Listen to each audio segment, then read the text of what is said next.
That's Coldplay. And Paradise. Chris Martin's looking pretty buff these days. He's bulked up a bit. I think he's been looking at photographs of me, just trying to inspire him. Don't you think so, Katie? I think he must have. He must be, yes. That's very right. fine yes, today. Yes, pretty ripped, I think. Torn apart, actually. Katie Tunstall with us this morning. Hello. Good morning. Lovely to see you. Really nice to see you too. Oh, well, it's a delight for you to come in this morning for us. For you It's very exciting, Ken. Bit early for you, though. First spin of the single. Wow, that's it. We've got it here.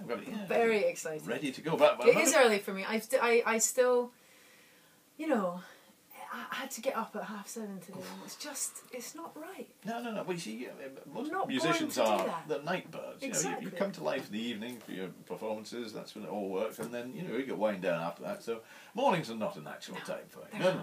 But you look terrific. But it was, thank you, and it was a lovely one this morning. So it's an exciting day. A beautiful day, and yes, the new single, and there's an album to go with it. And this is we usually have to wait a couple of years or 3 years for your albums every time, don't we? Sorry about that. No, it's all right. They're worth waiting It's for. all the Americans' fault. I always end up over there for years. So we head to Arizona for this one, is that right? Yeah, so there's a band that very few people will probably have heard of called Giant Sand, and they're out of Tucson, Arizona. They're kind of desert punk rock band, and the lead guy of that is a guy called Hal Gelb, who I met when I went on tour with Robin Hitchcock. He put a bunch of us together last February. We all went around the country doing this show called the Floating Palace, where we all play for each other, and Hal and I really just hit it off, and he's such a we're like from different planets. I mean, he is the quintessential maverick, off the script kind of weirdo experimental musician, and I'm this kind of pop straw who's got we'd never heard each other's music, and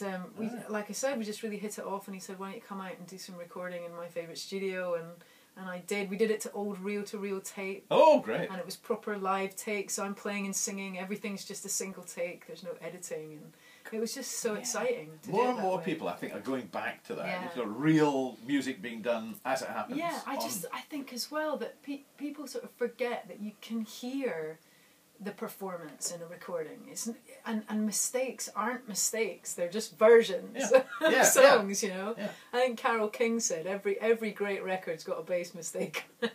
But you know, these things are part of the character, and I think that if you iron that stuff out, then that's what you lose. You know? And you love your live performance anyway, don't you? I do. I'm really fond of it. It's my form of meditation. I think it's the only time I really stop and don't think about anything else. So you a couple of hours on stage, you're lost in the moment. Yeah, and this one's stripping back a lot, back to kind of, I suppose, back to roots, where I will do a lot of touring just on my own with my guitar, and that's quite nice to get back to that. Right. The album, how important are the surroundings? You go to Arizona, does it matter when you're in a studio that it's a studio in Arizona, or could it be on the Gold Hawk Road?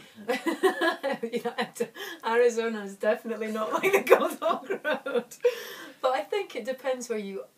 Of course, it depends where you are, and it's relative to the situation. So, you know, a studio in a city, for example, you could probably not get that much. I mean, I recorded the last album in Berlin, and that definitely had an effect because I was kind of playing with some electronica, which was steeped in Berlin-esque sound. So, but Arizona is just so evocative, and it's such a powerful place, and you're surrounded by 30-foot high saguaro cactus. And the one thing I loved about Tucson actually in Arizona is because there's zero humidity.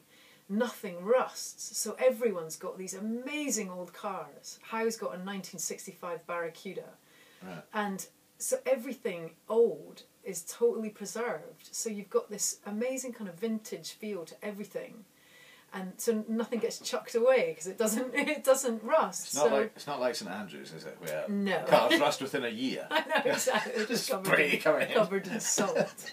But so it's a really fascinating place, and it's a completely different pace of life, which takes a bit of time to get used to. So I'm sort of, when you first get there, you're like, I thought we were going to be in the studio by midday. What's happening here?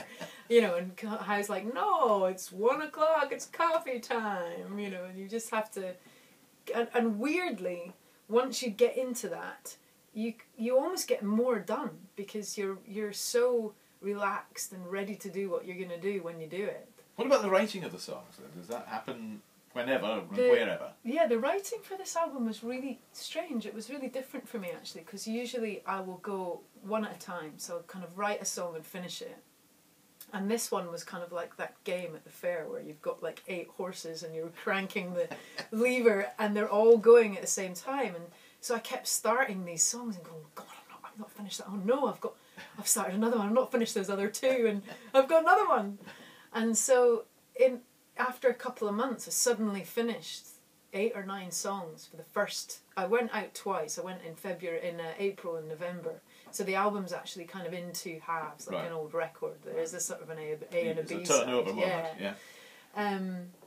And so the writing was different, but it was quite a purge. It all came out kind of very quickly, which is a bit unusual for me. Well, we're going to play the new single. Yeah, I'm very excited for people to hear it. Tell us about that before we play it. Well, the single "Feel It All" it's a really special song for me. It's been a pretty intense year for me. So the 2 halves of the album had a pretty major life shift in between. Part of which was losing my dad, which was quite a big deal for me, and my personal circumstances changed, and I've just ended up in a very different place. And so "Feel It All" was written really right in the middle of all of this, and kind of came out of the ashes of all of it happening. And so it's very personal, and there's a version of it on the record which is very stripped back and sort of more melancholy. But we also, when we were in Tucson, we just sat, me and the musicians just hit record on the tape machine and just played it, and we didn't think about it, we hadn't planned it, and we kind of came out with this much more joyful version of it, and they were both so great. I just wanted to get both of them out there. So no one's heard this one at all that you're about to play, which is so exciting. So this is us, me and the musicians. I told them what the song was about, and we pressed record on the tape machine and we played it.